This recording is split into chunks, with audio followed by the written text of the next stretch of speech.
Greetings, welcome back to Black Bear News, where everything is connected, except for my Wi-Fi. Thank you all for being here. The early chatters are in. Excuse me. Thank you all for thanks for making the effort and the attempt to watch the live stream on Rockfin yesterday. I know that navigating a new space can be difficult. So, thanks for trying. I know that people had problems. I understand. We didn't have a lot of viewers, but you know, it was cool. We had some viewers, we had some chatters, and we did the video. We had a good time. Only it was, you know, very limited chatters and viewers. But we're going to do it. I'm going to continue to do it every Friday. Just to, you know, just to kind of get people in the flow of going over there. Hopefully in the process, y'all can figure that out. And, you know, if another viable alternative video space is out there, you know, that's comparable to YouTube, but, you know, doesn't have the, you know, the AI algorithms working. If anybody knows something like that, please let me know. I just like Rockfin because there's a lot of good progressive channels that are also doubling, you know, doing double time on Rockfin. So,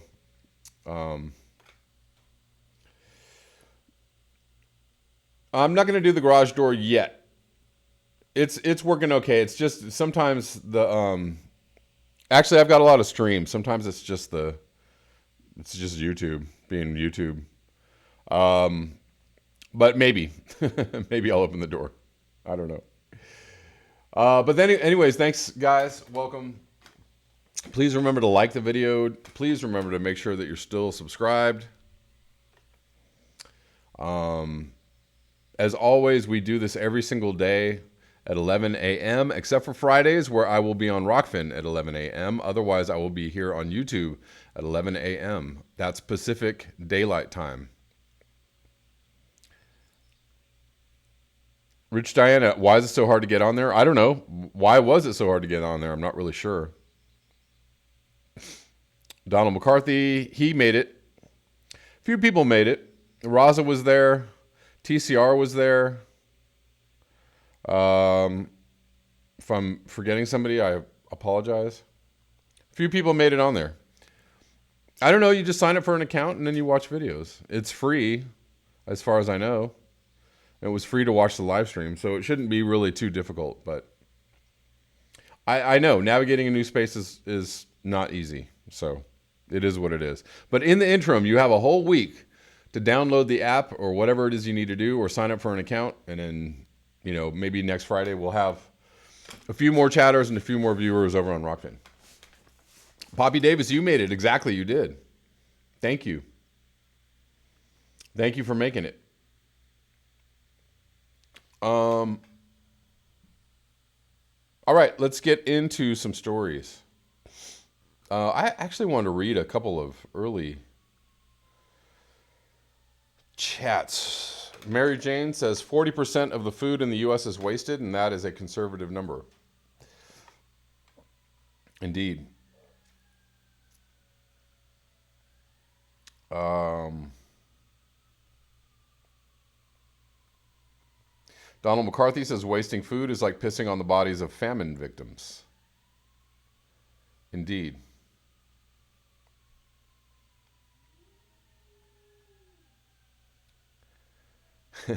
Creative Experiment says all internet is monitored and stored. You can't escape. No, you can't escape, but part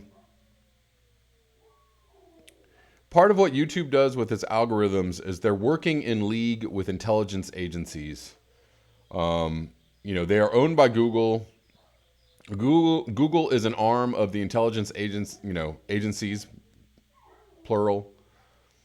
And what they do is try and control and suppress information that they see as threatening or damaging to the, the narrative that they would like to put out there, right? I mean, this is just a quick breakdown of information, in the here and now. So the mainstream media channels, they all put out this narrative, and everybody's supposed to believe that narrative. That narrative is shaped by the CIA and other intelligence agencies. If you don't believe this, whatever, we can have a debate, but it's just true. It's just what happens. Or you can, if you don't want to say CIA, you can say they're corporately owned media conglomerates, and they all have agendas, and they all have narratives that they want to put out there, and they have things that they don't want people to think, and they have things that they want people to think. Google, Facebook, Twitter, for the most part, are in league with these corporations and these intelligence agencies, and they help to promote this mainstream, narrative paradigm, things that they don't want you to think about and things that they want you to think about. They do allow, places like Twitter and YouTube do allow for, freedom of expression on some level, but they, under the guise of allowing this freedom of expression, they suppress and distort the numbers of channels that they don't want to be popular. All progressive channels complain about this. They all say the same things. They're kicking subscribers off my channel. They're messing with me in various ways, et cetera, et cetera. They demonetize me. They demonetize every video that I put out. They demonetize it for a day or two, and then they go, hey, great news. Your video is monetized now. But I mean, it's 2 days later when everybody's already watched the video, so it doesn't really matter. So they monetize my video after it's got all the views. So that's how they suppress me. So the thing is that if you're an independent site like Rockfin, say, or you're another independent media channel, you would hope that maybe you are not in the same league, because you're not in the same league as far as numbers, but you're not in league with these intelligence agencies and the corporate narrative that's being shoved down people's throats. Right? So that's the basic idea. Rockfin is a blockchain video site, podcast site. I'm assuming that they're not controlled by anybody, that they are independent. And so they don't have the algorithmic suppression and controls that YouTube does. And so that's why I'm doing this. That's why I'm going there every Friday, so that I could have a live stream on a channel that is not being, I'm not constantly fighting against these algorithms and this AI that is like screwing with me. Anyways, creative experiments. I know software engineers and coders, all of them sell out at some point. Don't be fooled by progressive websites run by coders and investors. Websites run by non-coders seem more trustworthy. Oh, I don't know. Maybe so. I don't know. I mean, I personally am I'm searching for, places and spaces that don't have that, are accessible to people. And so, will invite and attract a large number of followers and watchers, et cetera. But I would like those places and spaces to be without those algorithmic / narrative controls. So Jenny Malloy says it's all about money, their God, and screwing with people. Indeed. Yeah, so as far as I know, Rockfin is not doing that. It's a blockchain. What's cool about it is it's a blockchain channel. So they run on a blockchain system. They also pay the creators in cryptocurrency, which is cool. So you just, depending on the number of views or followers or whatever, they just kind of slowly trickle you this cryptocurrency. It's not worth a lot of money now, but the particular cryptocurrency that they pay you in, if it, for whatever reason, becomes worth more money, then that's good for you. But the longer you're on there, you just keep kind of accumulating this cryptocurrency, which is cool. Keith Hayes says, I'm a coder and I don't like that. I write all my own code from scratch. Cyrus says, I'm an ex-coder and I like that. Anyways, I've talked a long time about Rockfin and other things. So let's move into some stories. Interesting story. I think I saw this on Facebook. And so this is one of those feel-good headlines for people that don't even understand what's going on with climate change or with the ozone hole or the ozone layer in the hole, and the hole in the layer that is above. Earth finally fixed largest ozone layer hole above Arctic, healing 1 million square miles. So, somebody posted this and they're like, yay, yes, we're saved. And they don't understand that it's going to happen again. It's going to happen again.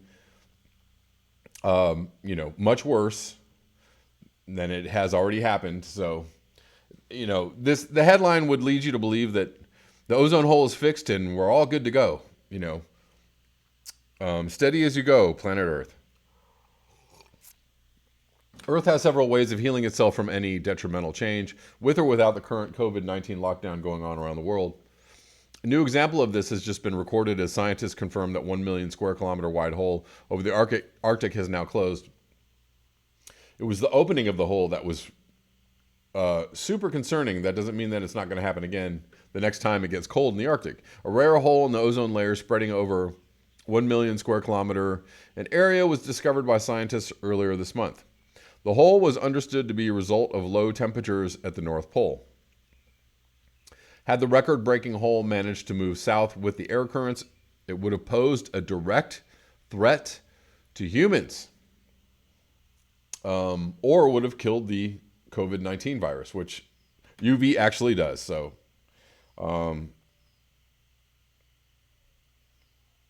Copernicus Atmosphere Monitoring Service and the Copernicus Climate Change Service, implemented on behalf of the European Commission, have now confirmed that the hole over the North Pole has healed itself. A recent tweet by the agency has also explains the reason behind the same. So this is kind of misleading wording. It healed itself. It actually didn't heal itself. The hole went away because there was a shift in the temperature at the North Pole or in the Arctic.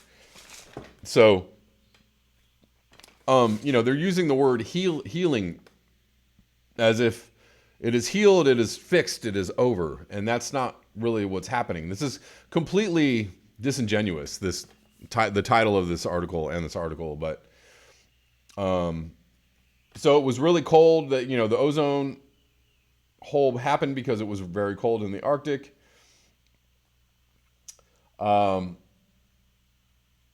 in the polar vortex, so the vortex split. So now there was warm air in the Arctic, like overly warm air. We have higher than usual temperatures in the Arctic, or higher than should be temperatures in the Arctic. And that's actually what healed the hole. So the ridiculousness of this article is that, the ozone hole is healed, yay for Earth.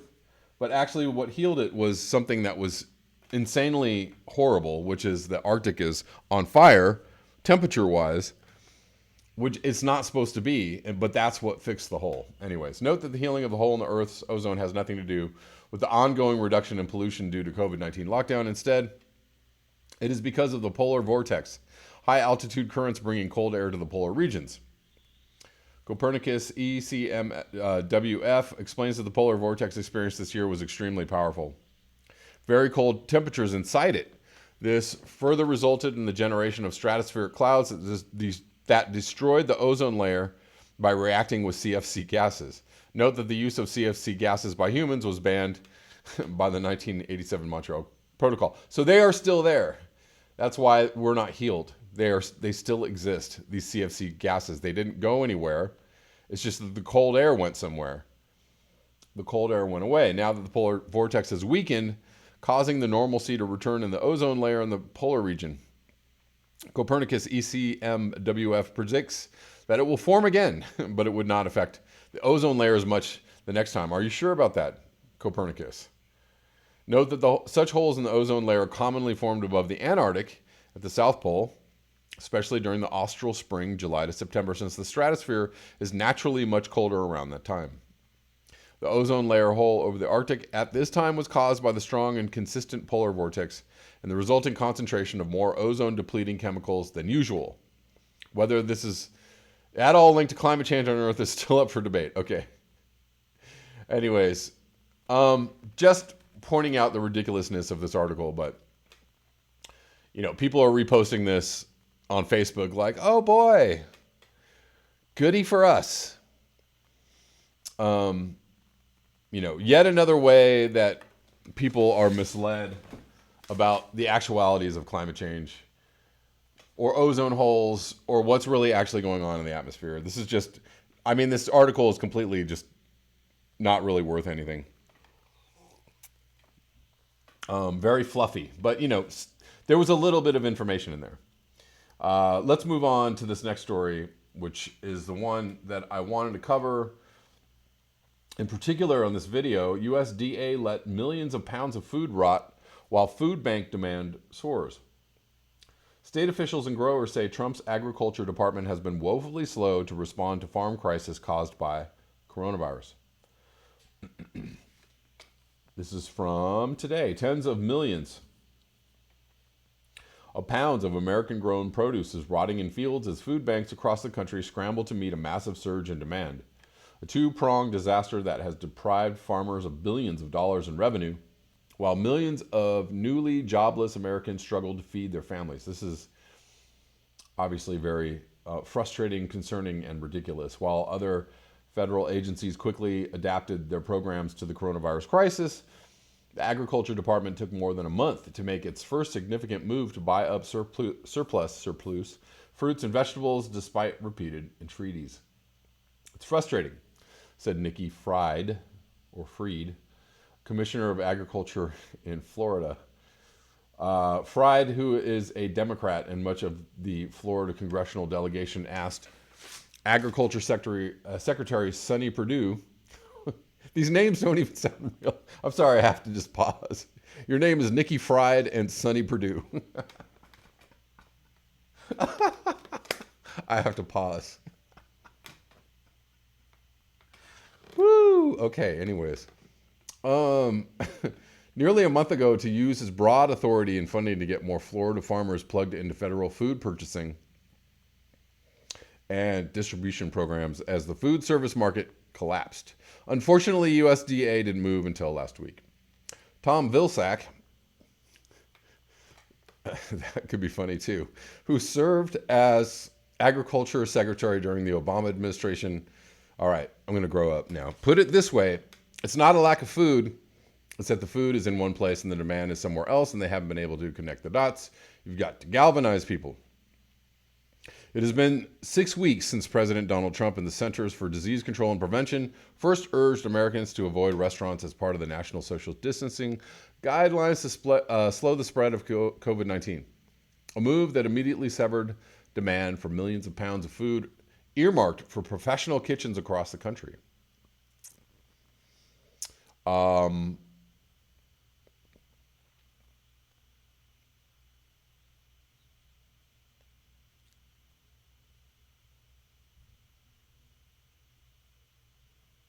So, yeah, this is commodity prices, and they have tumbled into March. And then I guess these are projections for the rest of the year.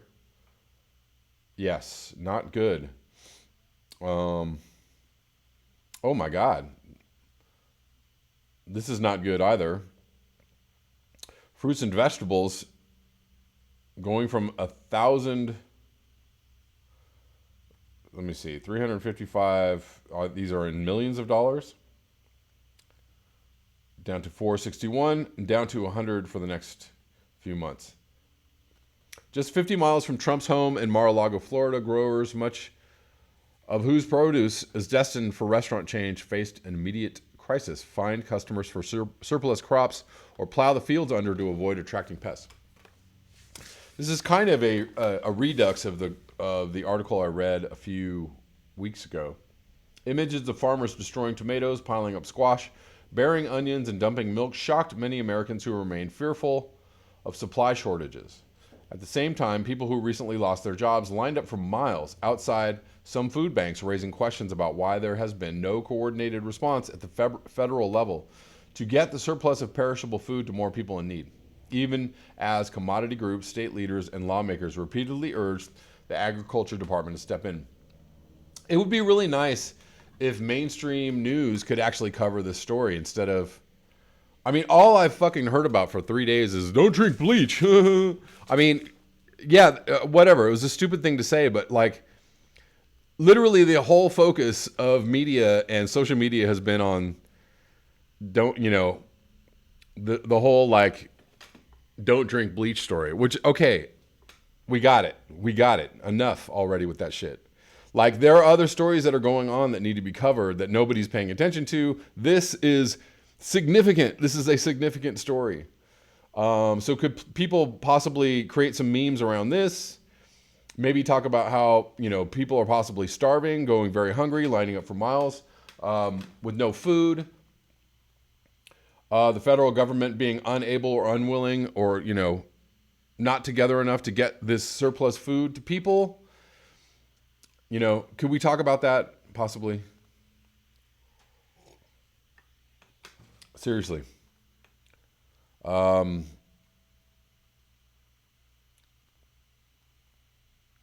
people seem really fixated on this one thing that Trump said. And the thing that they're upset about is actually really stupid because he didn't tell people to inject bleach. It was a dumb thing to say, but he was like, what about the idea? He was asking a question of a doctor, which was a dumb fucking question. But what about the idea of maybe we could get it inside? And everybody was like, what the fuck are you talking about, guy? But he wasn't telling people go inject bleach. So it's like everybody has taken this thing that he said and turned it into this huge idea that he was telling people to inject bleach or take bleach. He didn't say that. So people are fucking dumb, whatever. And the media is dumb, so whatever. Anyways, this is significant. This is a serious story. This is a much more important story than that. In mid-April, USDA unveiled a long-awaited $19 billion aid program with $3 billion set aside to buy excess food. A pot of money that would cover a major ramp-up of fresh produce purchases along with dairy and meat. Well, that's good. That was mid-April, so just a week ago. Federal officials predicted it would take the better part of a month before that food is packed and shipped to food banks and other nonprofits in need. At that point, it will be too late for many produce growers who saw a huge drop in demand right at the peak of their season. By the time it comes through, it won't help Florida, said Brittany Lee, a blueberry farmer and executive producer at the Florida Blueberry Growers Association. Blueberry prices are about half of what they were this time last year, she said. The Agriculture Department said it has moved expeditiously to respond to the crisis. USDA is committed to maximizing our service and flexibilities to ensure children and others who need food can get it during this coronavirus epidemic, Secretary Sonny Perdue said in a statement to Politico. This is a challenging time for many Americans, but it is reassuring to see President Trump and our fellow Americans stepping up to the challenges facing us to make sure kids and those facing hunger are fed. It's a quote from Sonny Perdue, who is a former bluegrass banjo player turned Secretary of Agriculture for Florida. Department officials declined requests to discuss the government's approach to capturing the perishable food glut. Spokesperson noted that the department distributes about $2 billion in agricultural products every year to schools, food banks, tribal organizations, and others. That number doubled to $4 billion last year as USDA brought up more commodities to help compensate farmers harmed by the trade war. I did not know that. Well, you learn something if you read the whole article, right? That they bought up a bunch of this food to to help farmers.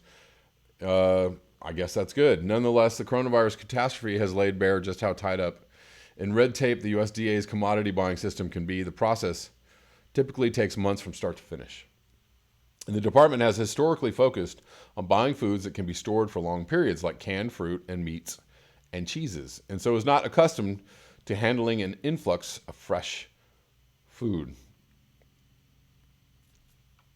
Here we go. There's lots of food there.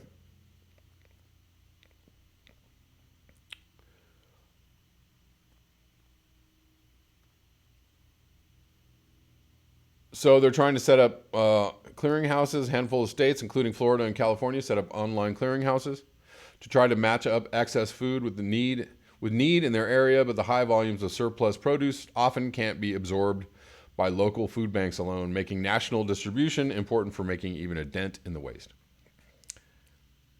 Paul Allen, co-owner of RC Hatton Farms, is currently disking hundreds of acres of cabbage, a process that grinds crops into the soil because there's simply no market for it.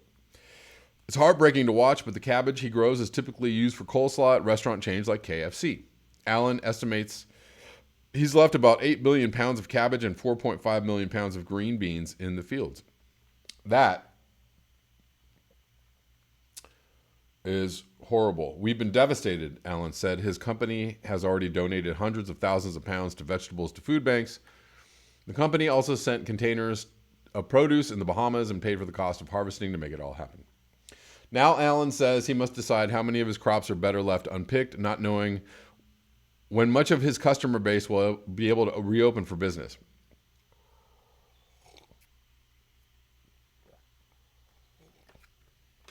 Do I keep taking on more losses, he said, noting that vegetable growers have already spent several thousands of dollars per acre before harvest.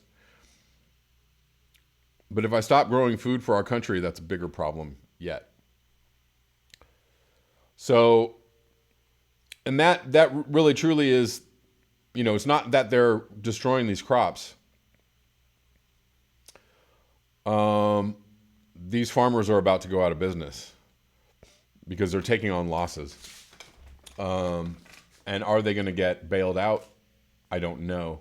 Produce industry leaders, including Allen, are also furious that USDA plans to impose payment limits for the rest of its aid to farmers affected by coronavirus. The department said in mid-April that agricultural producers would be limited to $125,000 per commodity,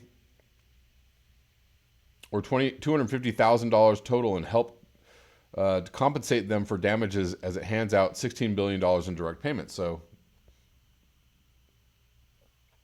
that's it. That's what they're limited to getting per commodity, or $250,000 total. So if you have more than two commodities, that's all you're going to get. So yes, if your losses are much more than $250,000, then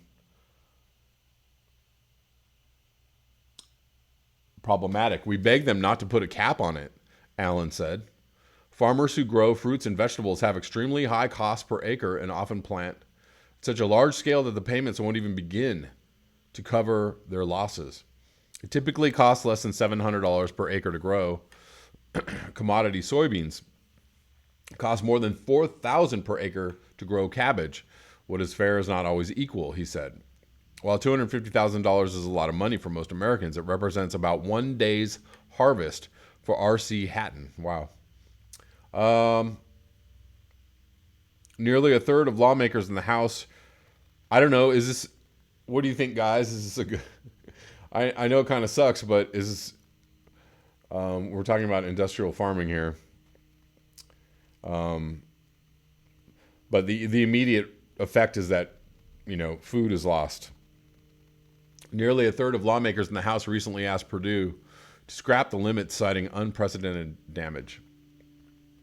The scale of produce waste is staggering. Farmers in Florida, which provide much of the fresh produce to the eastern half of the U.S. during the winter and spring, left about 75% of the lettuce crop unharvested, along with significant portions of the state's sweet corn, cabbage, and squash. Up to 250 million pounds of tomatoes could end up left in the fields, according to the Florida Department of Agriculture and Consumer Services. Florida officials estimate produce growers there have taken a $500 million hit. In California, the industry is projected to lose more than $1 billion per month.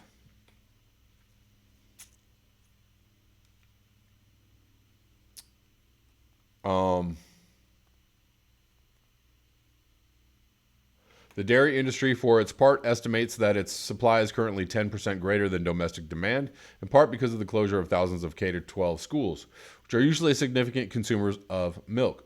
The upheaval has strained dairy processors' ability to turn milk into more storable products like cheese. The International Dairy Foods Association says about 5% of the country's milk is currently being dumped.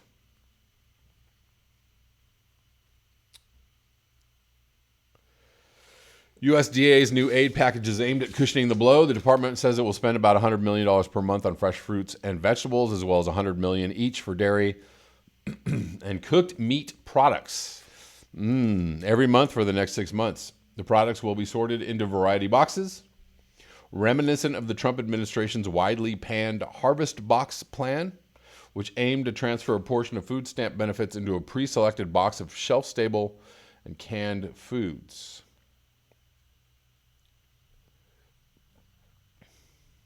It's not yet clear exactly what will go into the boxes. Officials have listed several likely possibilities, including pre-cooked pork and chicken, yogurt, butter, and milk, various produce items, including apples, oranges, tomatoes, blueberries, and salad mixes. Hoo-wee. All right.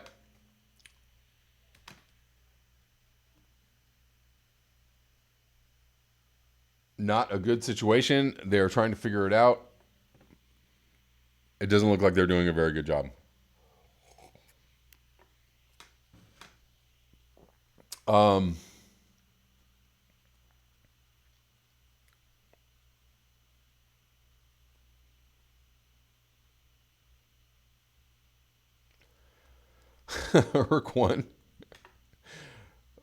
Erg1 said, sorry, this is a pro-Biden channel. Yeah.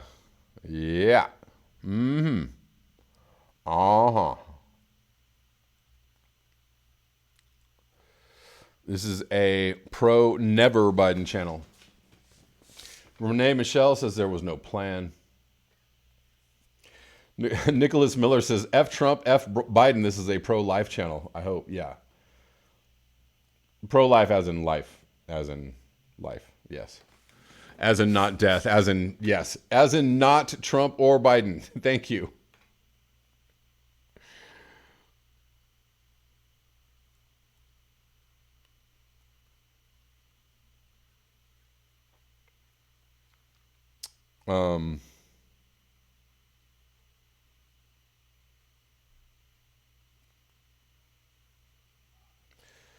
Biden equals carrot code. Okay.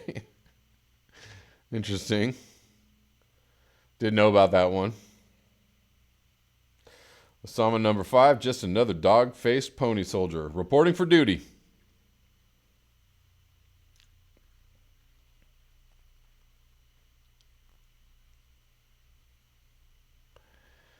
Yeah, you know, Corn Pop was a bad dude.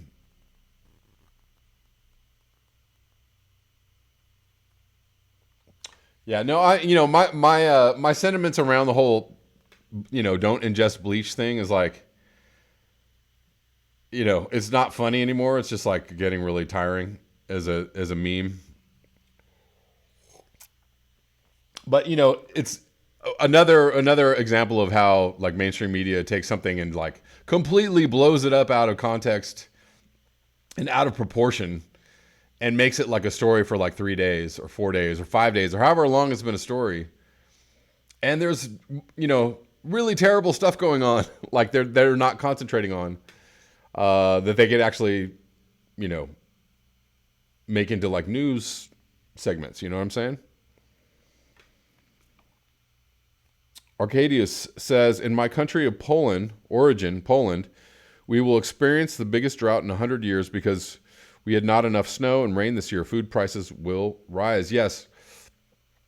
I think I just read something about the drought in Poland being like the worst in 100 years. Yes, you said 100 years, but yes. And I just read that. Haha. I'm quick like that. No, but I was just reiterating an article that I'd read about it. And so, not a good situation. There's a lot of European countries, and, it looks like Russia and some European countries are going to, see some problems from having a very warm winter. Not just drought, but wildfires as well. Nicholas Miller, thank you so much for the super chat. I appreciate you.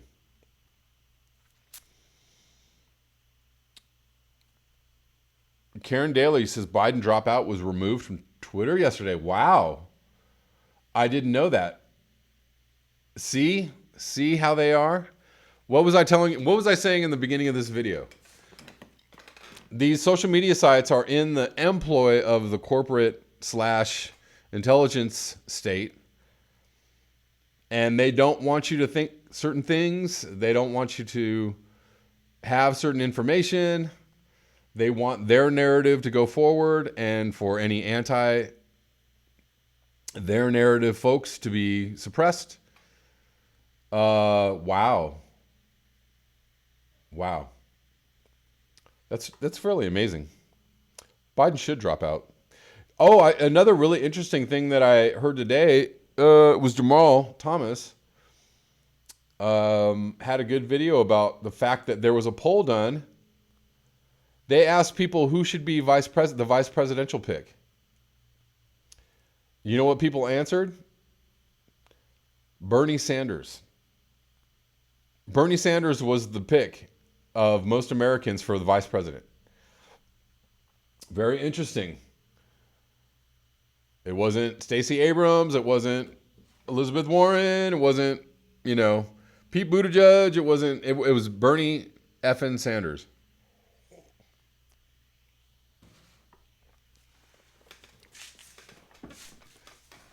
No representation. Any people who took that seriously is fucking dumb, and we aren't better having them on the planet. Same goes for those who act like Trump actually doing it. I know it's, he wasn't like, go ahead and try this out. It's like super conflating this whole thing.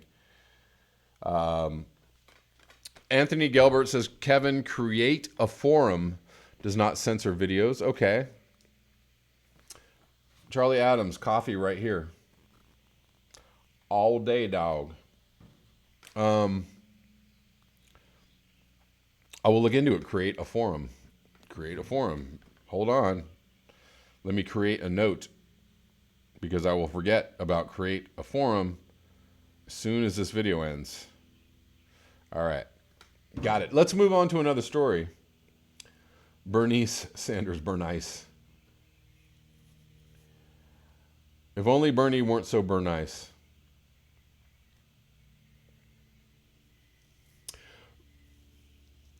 No representation asks why Bernie will do what those other people want. Well, but so the reasoning for this is very. I mean, it makes perfect sense, because so apparently, we're going to assume this is true, but apparently Americans think Joe Biden is the electable one, and that's why he's winning in the primary. However, most Americans agree with Bernie Sanders as far as policy. They would like to vote for Bernie Sanders policies wrapped up in Joe Biden's, face. Basically, they just think that Joe Biden has he's the electable personality, or whatever that means. I don't know what that means. That doesn't really mean anything. So most Americans actually would prefer to vote for Bernie Sanders. They just think he's too radical to beat Trump, which is actually false. They don't understand, because they've been brainwashed, again, by the mainstream media. The narrative of the mainstream media is like, Joe Biden is electable and Bernie Sanders is a socialist. So they've just, blasted this into people's brains for the last year, and everybody's like, yeah, I don't know if Bernie can beat Trump, but that Biden, I think Joe Biden can do it. because people are, ah. So that's why people believe this. So they actually want to vote for Bernie Sanders. They think that Bernie Sanders is the better choice and has better policies. They just are afraid he won't beat Trump.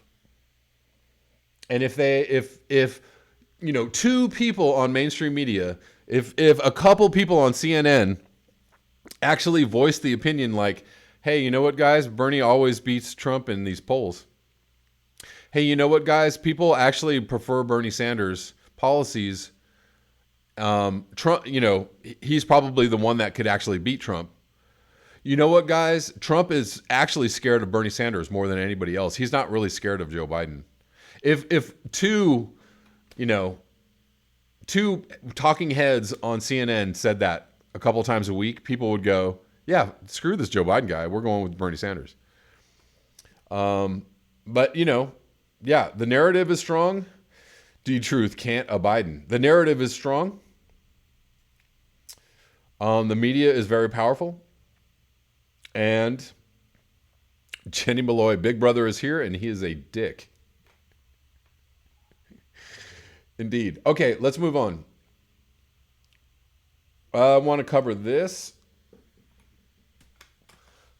Satellite images reveal huge amounts of methane leaking from U.S. oil fields. Yay. This is from 2 days ago. Oil and gas operations in the Permian Basin, that's in Texas, the largest oil-producing area in the United States, are spewing more than twice the amount of methane emissions into the atmosphere than previously thought. Enough wasted energy to power 7 million households in Texas for a year. That's a result of a new study by researchers at Harvard University and the Environmental Defense Fund. The Permian Basin stretches across a 250-mile by 250-mile wide area of West Texas and southeastern New Mexico and accounts for over a third of the crude oil and 10% of the natural gas in the U.S. The study published this week in the journal Science Advances also found that the rate of leakage of methane gas makes up 3.7% of all gas extracted in the basin, which is about 60% higher than the national average leakage rate. Methane is a potent greenhouse gas, and since the Permian Basin is so large, this excess waste is a significant contribution to our already warming crisis. These are the highest emissions ever measured from a major U.S. oil and gas basin, says study co-author Dr. Stephen Hamburg, chief scientist of the Environmental Defense Fund. To map the methane emissions, the team employed a space-borne sensor on a European Space Agency satellite called the Tropospheric Monitoring Instrument, or TROPOMI, from May 2018 to March 2019. Since 2005, the rapid increase in oil and natural gas production in the United States has been driven primarily by hydraulic fracturing, also known as fracking, and horizontal drilling. I take your milkshake.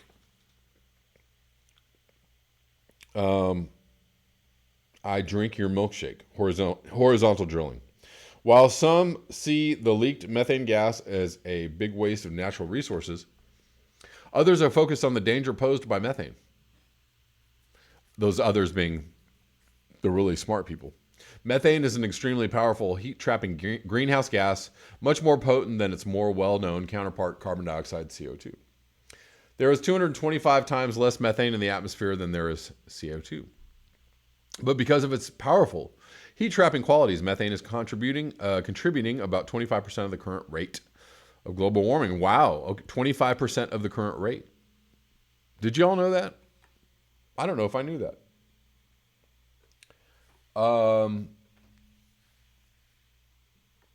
Yeah, so we know that methane is bad. We know this.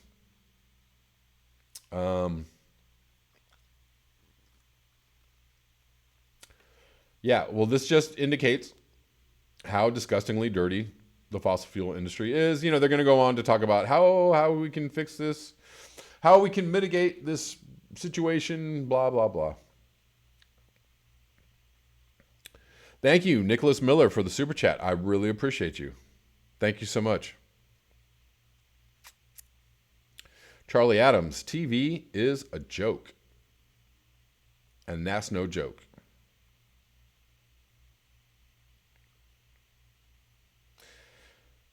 Raza says, Kevin, we are fracked. Give it to me straight. Raza, we are fracked. Alhim F says, I love fear porn. Well, you come to the right place.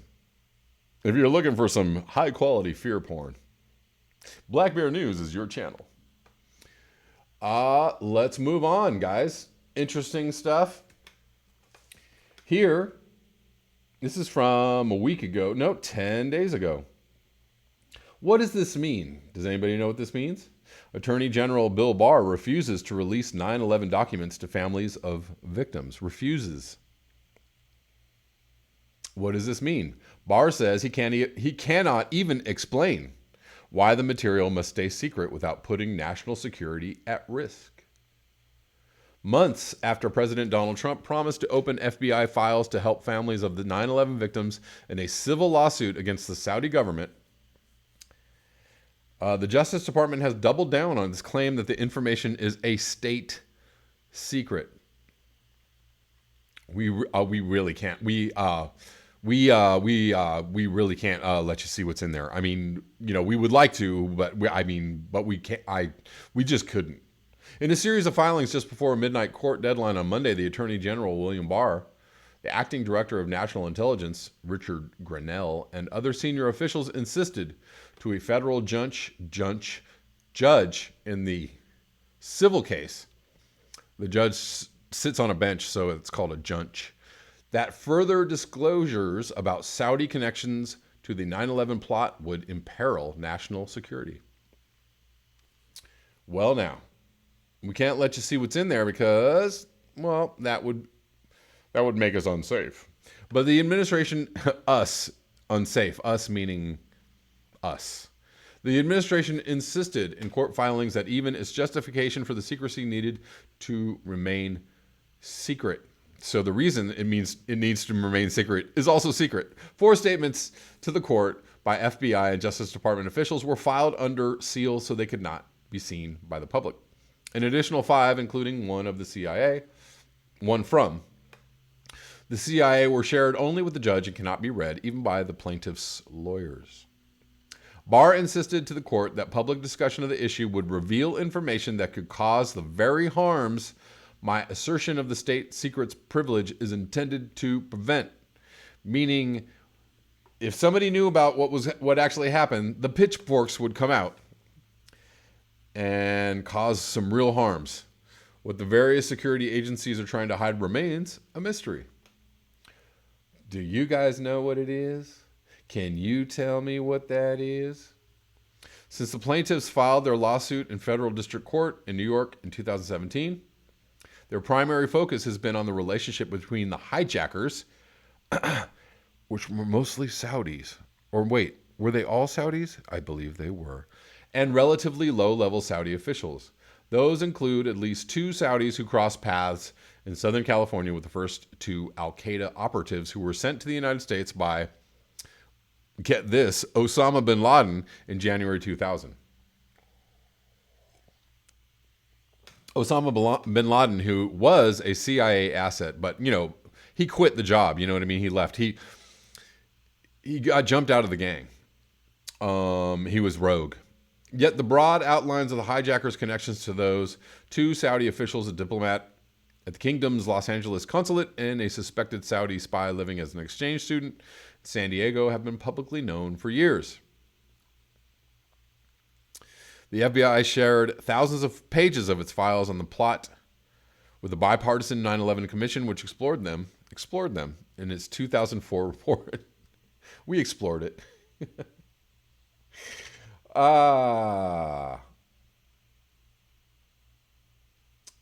Yeah. The Justice Department has declassified some information about the Saudi role in 9/11 and shared it with lawyers for the plaintiffs under a protective order that allows them to read it but not make it public. But the department has not asked the lawyers to obtain security clearances to view other material, as is fairly common in national security cases involving American and foreign citizens whose constitutional rights are at issue. We got we got to worry about constitutional rights. I mean, today. I mean, now. I mean, in this issue, the chorus of senior national security officials who wrote in support of the Trump administration's secrets claim appeared to respond in part to Justice Department guidelines set down by the Obama administration in 2009. Those rules were intended to restrain overly aggressive use of the privilege, which the administration of George W. Bush had often cited after 9/11 to block legal challenges to its policies on torture, extraordinary rendition, and warrantless surveillance. But, don't get it twisted, because Obama actually re-upped and strengthened all of those policies.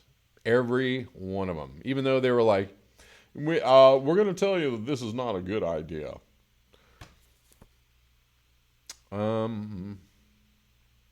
At a ceremonial gathering at the White House last September 11th, representatives of the families of those killed in the attacks repeatedly asked Trump for fuller access to the FBI's secret files in the case.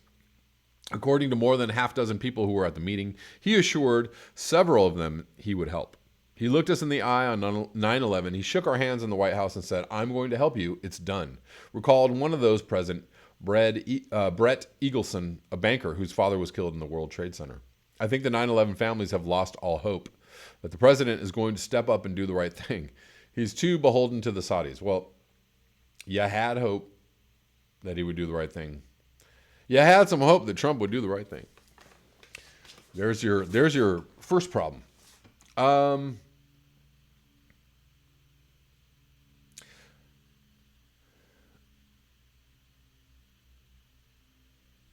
The White House press office did not immediately respond Wednesday to a request for comment on the family's characterizations of the meetings.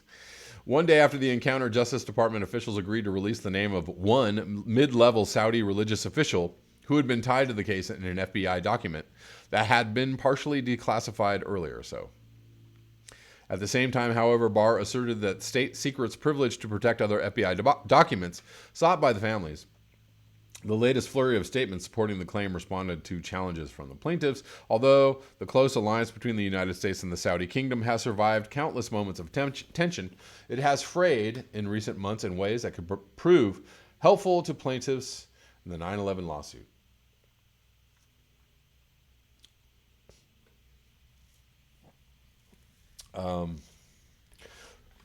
In summation, the September 11th attacks represent a singular and defining tragedy in the history of our nation, the senators wrote to the Justice Department Inspector General Michael Horowitz. Nearly 20 years later, the 9/11 families and the American public still have not received the full and transparent accounting of the potential sources of support for those attacks to which they are entitled. Don't you think they're entitled to those? Don't you think?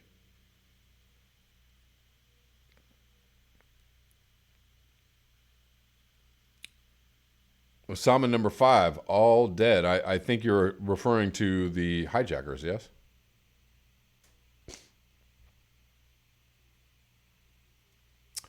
Oh, and in the middle of burning rubble, we found a paper passport of one of the hijackers. Whoa! I mean,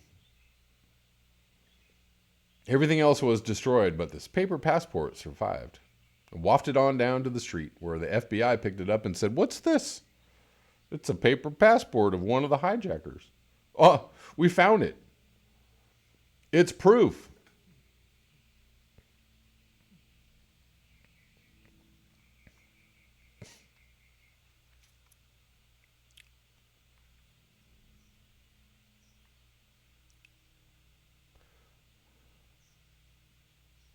Osama number 5 says, all dead, all the dreams we had, and I wonder why I still live on, all dead, and alone. I'm spared my sweeter half instead, all dead and gone, all dead.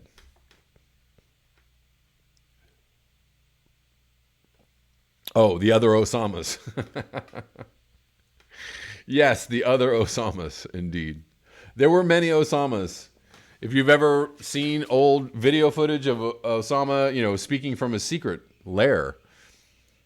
Yeah, I'm Osama bin Laden speaking from my secret lair. He looked very different in some of those like a completely different dude, but he had a beard on, so it must be him, right? Because that's how all Muslims look. They wear like head wraps and they got beards. That's Osama bin Laden. There he is. I saw him on the TV.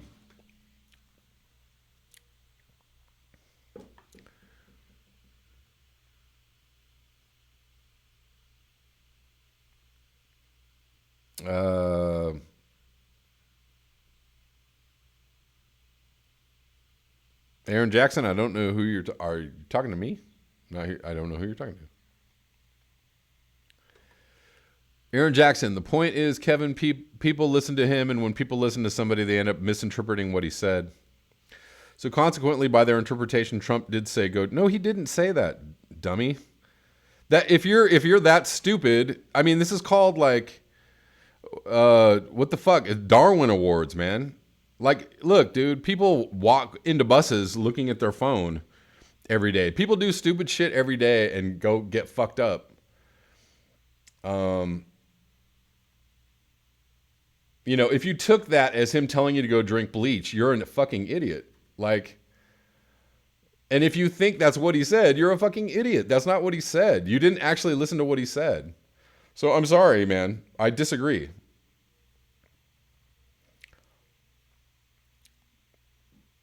No, I'm not sounding stupid. I'm sounding like somebody who has a brain and can think. And can think outside of this like, blah, blah, blah.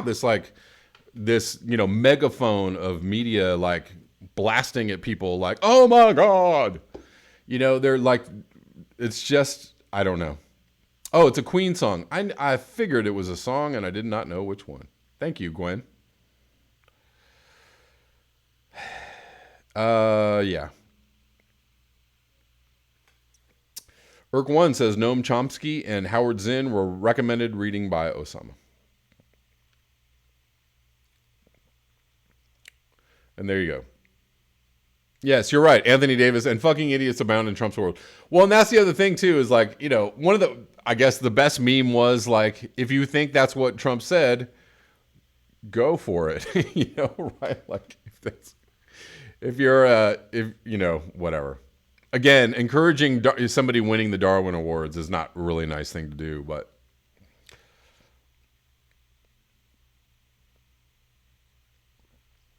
Rich Diana says the issue is Trump said something stupid and then lied to say he was being... Well, he did say something stupid. It was a stupid thing to say. Aaron Jackson, bro, writing me in all caps is not really going to like change my mind or whatever. Dude, I'm not going to stop thinking what I'm thinking. So, whatever. If you want to be all uptight about it, go for it. No, what he said was really fucking dumb. It was stupid. It was stupid as fuck. No doubt. But it's been turned into this thing that's been going on for like days and days. About like, don't drink bleach. He didn't say don't drink bleach. He didn't fucking say that. God damn it. If you just fucking look at the goddamn interview, that's not what he said. He said something really fucking dumb, but And then I don't know why he's trying to like, I was being sarcastic. It was a stupid thing to say. Right. I mean, I'm not defending Trump. I'm not saying like he's fine. Everything's fine. That's not what I'm trying to do. What I'm trying, my point of what I'm saying, the point of what I'm saying is this. They have turned the story into something that is taking up all the space in everybody's brains and all the memes and everything on social media and all the mainstream media is just taking up all this space, and they're not covering stories like farmers going broke and farmers having to plow things under the field. And I'll show you one more story that they're not covering because they're sitting around talking about Trump telling you that to drink bleach. So here's something that while you're talking about him, telling people to drink bleach, this is not a news story that you're seeing on mainstream media. U.S. accelerates airstrikes in Somalia even as coronavirus spreads. This is from 3 days ago in Somalia. The U.S. military has carried out more airstrikes so far this year than it did during all 8 years of Barack Obama's presidency. U.S. Africa Command says it's carried out 39 attacks in Somalia since January 1. Even as the coronavirus continues to spread, Somalia has confirmed 286 cases of coronavirus, but testing remains extremely limited. Somalia's healthcare system is one of the poorest in the world, with just one doctor for every 100,000 people. So that's just a quick little blurb, but I'm just saying, like, there's other things going on that they're not talking about. That actually, the bombing in Somalia is something that the Trump administration is doing, but the entire military-industrial complex, including all the Democrats, they're all like, well, that's fine. Here, Trump, here, have some more money. Here, have some more military budget. This is just, what I'm saying is this is just this story that's, it's a news story that's grabbed everybody's attention, but they're not actually telling you some other, like, really disgusting shit that's going on. And I'm just tired of hearing about it, and it's just become really dumb.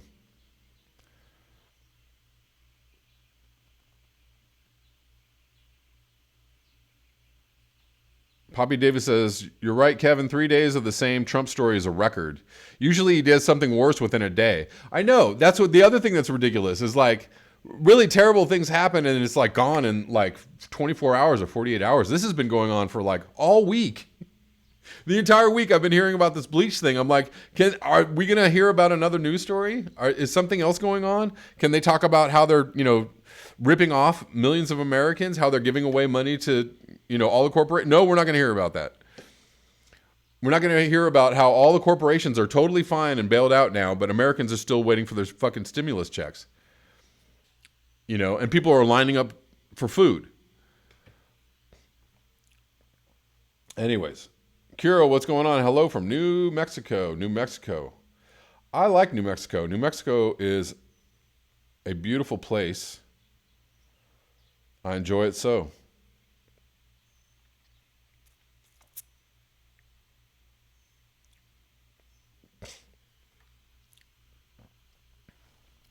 Cornholio, keep the sheep busy on twatter. Indeed. So,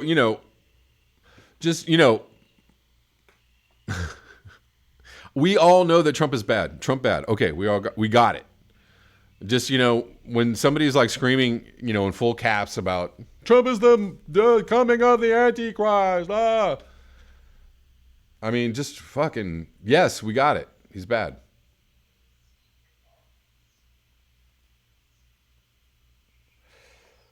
Anyways, boiled rope lampposts. Indeed, that's exactly what wars are for. Live testing weapons.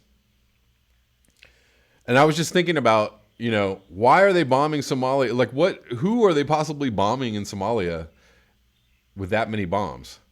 Or are they just dropping all these bombs, in order to say, to keep the funding going of the weapons manufacturers, right?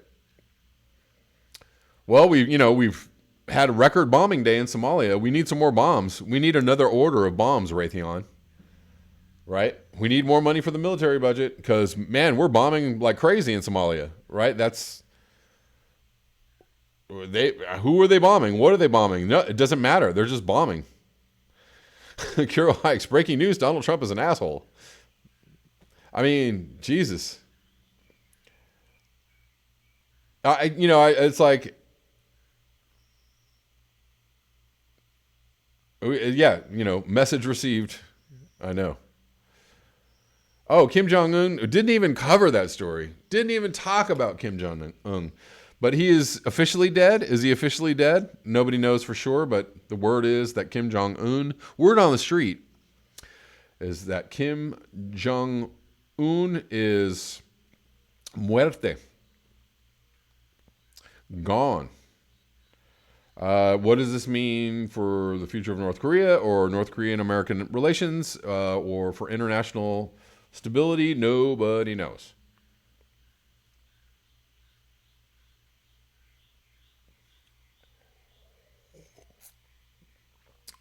Budges or Bugses says the moron is a distraction.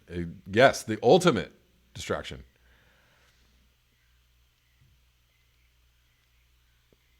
Okay, all right, Aaron. All right. Kim Jong Un is dead, I believe. He's now Kim done in. Pow, pow, pow, pow. You got all of that one, Rich. That was funny. No representation says North Korea gets worse after he dies in my bet.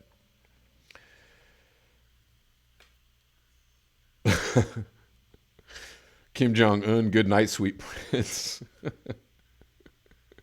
They probably won't give me. They won't give me a passport either. Well,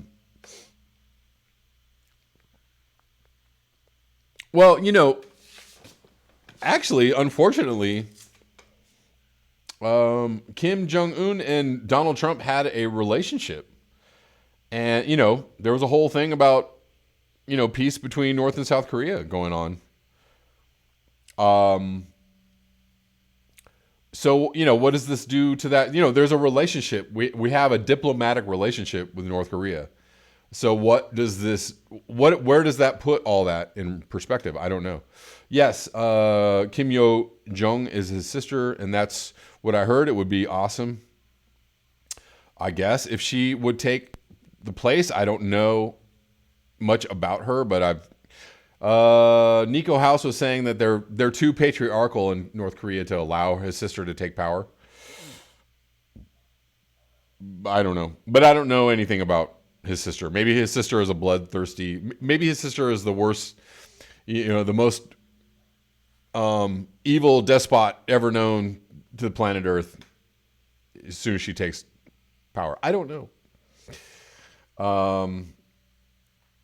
A relationship? Yes. Right. Anthony Davis asks Kevin, will you ever take a cruise ship trip any time in your life? The answer would be no, unless I was getting paid to play music. Because a bunch of people have referred me to like cruise ship gigs. Like if it was the right situation, if they were, but I don't even know if I would do that because you have to be like at sea for a long time. So I don't know if I could even do that or if they would pay me enough to do that. But like I would do it if I was playing music and getting paid to play music. I would do it. But otherwise, I would never, ever, ever, ever, ever, ever, ever spend money to go on a cruise. No, I mean cruise ships are basically, super super evil. In the realm of climate change, like they're just they encompass like everything that's wrong with industrial civilization and entitlement.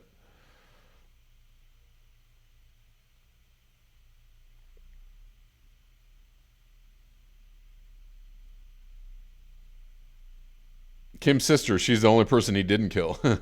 Well, apparently they were really good friends, or they were very close. They were really good friends. My sister's my sister. She's my really good friend.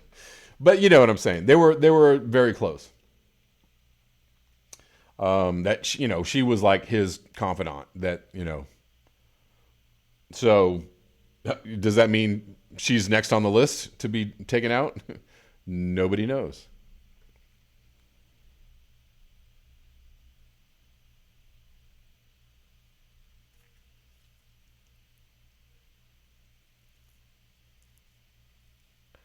Kuro Hike says, lady friend of mine went on a cruise. She became ill and they dropped her off in Honduras alone. This was in 2019. I'm sorry to hear about that. That sucks. That's horrible.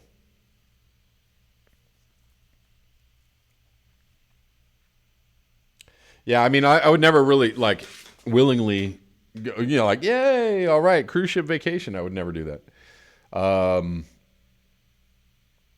But there's a bunch of like music cruises that, they have a bunch of bands, like, like a roster of artists and they, like a blues cruise or whatever. And they book all these artists and people go and they listen to all these artists. They pay a bunch of money. If I was one of those artists, I would be like, sure. Kuro Hikes, nothing says vacation like 1,000 hillbillies on a boat and room temperature shrimp. Yeah.